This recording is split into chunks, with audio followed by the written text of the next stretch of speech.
the Iranian national team, a national team that I would consider as one of the unluckiest national teams in world football, if not the unluckiest nation in world football. But why would I say that? Well, there is a lot of reasons that I want to deep dive into in today's video. So if you guys are new to this channel, please make sure to drop a like, subscribe if you guys are new. It helps the channel tons and tons and tons. All my social links will be down in the description for you guys to check out. My Discord, Twitter, Instagram, TikTok, all those will be down in the description for you guys to check out. And yeah, let's get started. The Iranian national team, a team that, like I've said in the beginning, is a team that I consider as a very unlucky national team for a multitude of reasons. The number one reason is, well, if you guys have heard about Iran in the news, it is unfortunately a country that has been hit with tons of political issues that has affected both the people, but in this video necessarily going to be talking about how it has affected the national team. But it's not just political issues that I would say has really impacted this national team. We're going to go through all the World Cups that Iran has qualified, and we're going to deep dive into, well, what has happened, what went wrong, what could have been better for this national team. In 1978, this was before the Iranian Revolution, where things were, I would say, much better.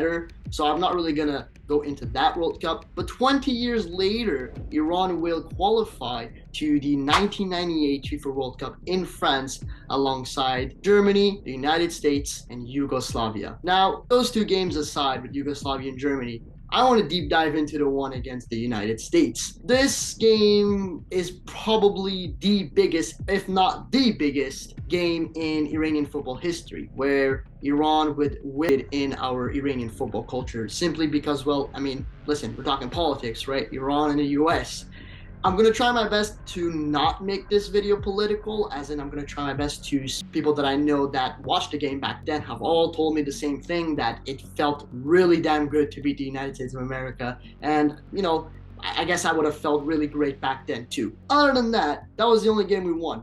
We weren't great particularly, but it was nice to see. That was back when the Iranian national team was quite raw. No one really knew anything about these players. I mean, we had a few marquee players, Mahdavikia, Ali Daei, obviously. Just a lot of stuff that were still yet to be discovered in later years. Iran would not qualify for the 2002 FIFA World Cup, but would qualify 4 years later. Iran would then qualify to the 2006 FIFA World Cup in Germany, where we faced three teams: Angola, Portugal, and Mexico. And that 2006 team, I feel like, was much stronger than the team we had in 1998. We had some of those players that were in that 1998 squad, but a lot older. We had an Ali Daei, which was slowly starting to decline, but Branko Ivankovic, the coach back then, still trusted him to start, and he wasn't really that great, to be completely honest. But we had a lot of new players in that team, and to be quite honest, it was a team that kind of fit enough to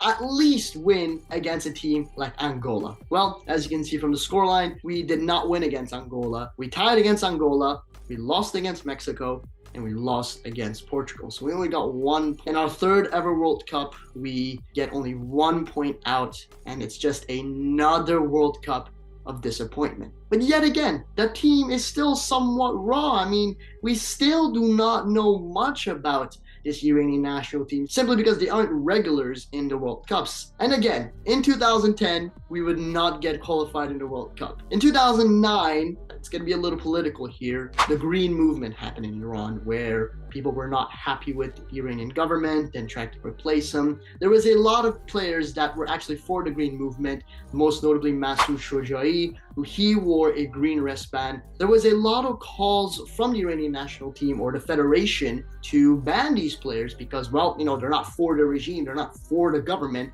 so they should get out of that team, until FIFA had to step in and be like, what are you guys doing? You have to put these players back. Masoud Shojai and all these sort of players would come back into the national team, but to no good because, well, Iran did not qualify for the 2010 FIFA World Cup. But politics aside, I wouldn't say that was the main reason why we didn't qualify, because it wasn't that at all. However, the managerial situation we had back then was just not good. We depended too much on some managers that, in my opinion, were not fit enough for the Iranian national team. So it begs the question, are we a nation fit enough to qualify for World Cups, or are we that filler nation that qualifies every now and then? But things will slowly start to change. The Football Federation in Iran will start to take things a little bit more seriously. Be like, okay, let's hire a foreign coach in Carlos Queiroz, arguably our most successful manager to date. During the qualifiers for the 2014 FIFA World Cup, where we were actually close of not making it, we played one of the biggest games in Iran's football history. If you really think about Iran's football history, the most important games, we got that Iran versus Australia game,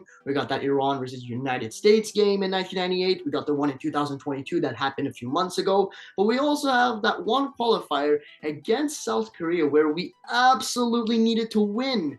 And we won in a fashion that would give any Iranian in the world a heart attack. A great goal by Reza Hushanejad, and it was one of the most important goals in Iranian football history, at least I would say so myself. And there was this whole famous Carlos Queiroz, I guess you could call it, fight with the Korean manager. Those two really hated each other and created a lot of controversy in Asian football, really. But that game is one of the biggest games in Asian football history, I would say. I mean, the significance of that game was huge, especially for Iran.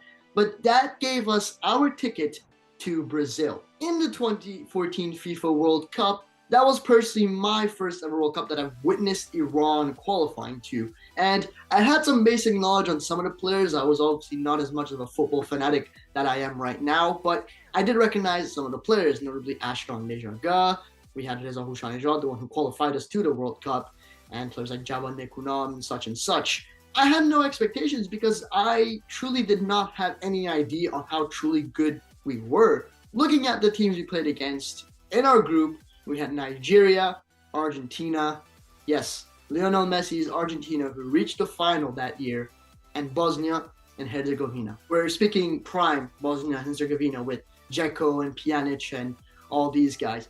We went into that first game against Nigeria, and we got a 0-0 out of that. It was a very boring game, I'm going to be completely honest. I hated watching that, but we got a point. So far, not bad. Wasn't bad at all. But then we played against Lionel Messi's Argentina. That game was played on my birthday, so I was praying for something. I was so hopeful that we could have gotten something. I mean, just imagine for a second if Iran would have gotten even just a point against Argentina. And we're talking one of the best Argentina squads out there. I mean, I know the recent one just won the World Cup, but 2014 was very close of winning one too. And if we go through that game together, Iran really should have gotten something out of that game. And to be honest with you, I kind of feel like we were robbed off some calls. I remember Ashkan Dejaga getting fouled. Definitely should have gotten at least a point out of that game. I felt like it would have been fair because, we had so many opportunities to try and score a goal. And Sergio Romero, I remember that time, that guy was just incredible. He was saving everything. Every single shot. I remember Hushanejad had a few chances. They were all saved. Ashkan Dejaga. Man, it was just so frustrating to watch. So 0-0. So I remember we were like at the 88th, 89th minute. I'm like, okay, we're going to get another point here. It's against Argentina. I'm not complaining until Messi shot. Yep, Lionel Messi scored one of the most beautiful goals I've ever seen. And of course, it had to be against my own country at the 90th minute. It was heartbreaking. It was absolutely heartbreaking. I felt like, there had been a curse placed on us. So unlucky. But no goalkeeper in the world could have stopped that Lionel Messi shot. And from that then, I was like, yeah, this World Cup is now probably over for us. Next game was against Bosnia and Herzegovina. I mean, we absolutely needed to win to just have a chance of getting out of that group. And Bosnia and Herzegovina won that game 3-1. And we only had one goal scored in that tournament. It was a goal from Reza Hushanejad. That was the only goal that Iran scored at that 2014 tournament. But Iranian football from then started getting better. We started getting better players like, Sardar Azmoun, Mehdi Taremi, Saeed Reza Torahi, Alireza Jahanbakhsh. These players starting to evolve and getting better and better and better. We've seen them, of course, in the 2015 Asian Cup where we showed a lot of signs of promise. But like I said, from then on until 2018, we're just getting better and better and better. Actually, a fun fact, for the 2018 FIFA World Cup, we were one of the earliest countries to actually qualify for that tournament. So it just shows that we started, getting better and better and better. I had a lot of expectations for the 2018 FIFA World Cup. But when I saw that group of death, my heart absolutely shattered. We had Morocco, we had Spain, and we had Portugal. Why did we need to have this tough group? I do not know. First game against Morocco, we won 1-0.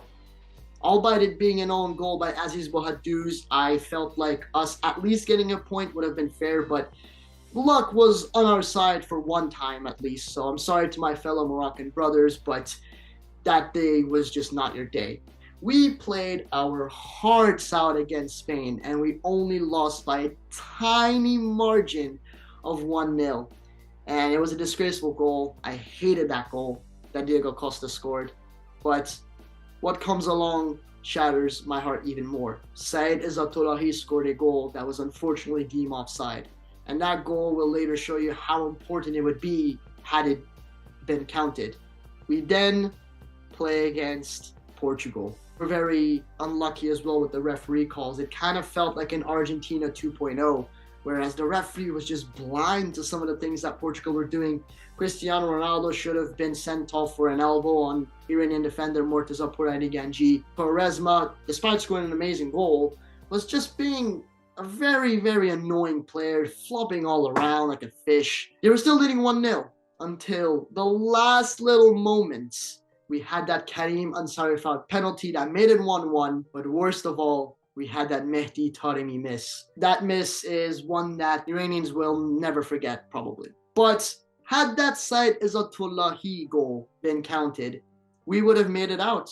We would have made it out of that group for the first time in Iranian football history at a World Cup. We would have made it out, man. It was depressing. It was very depressing. But that's for the 2018 FIFA World Cup. We're now going to move on to the 2022 FIFA World Cup very, very briefly. I've made a video on this in the past, but political stuff going on, which I'm sure I do not need to talk about. You guys are well aware of it.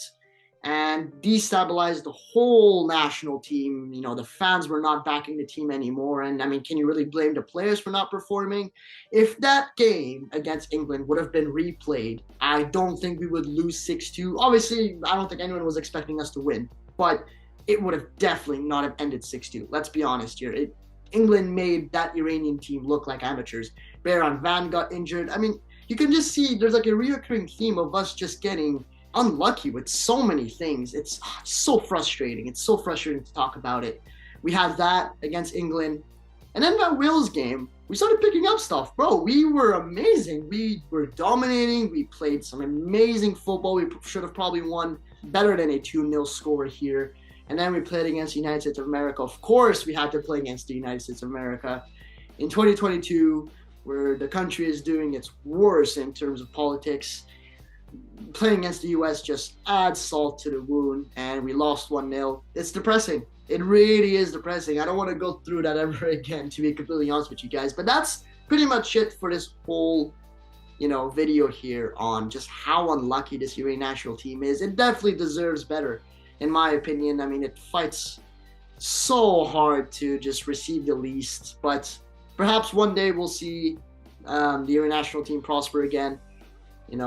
One thing us Iranians have is we always have hope no matter what happens.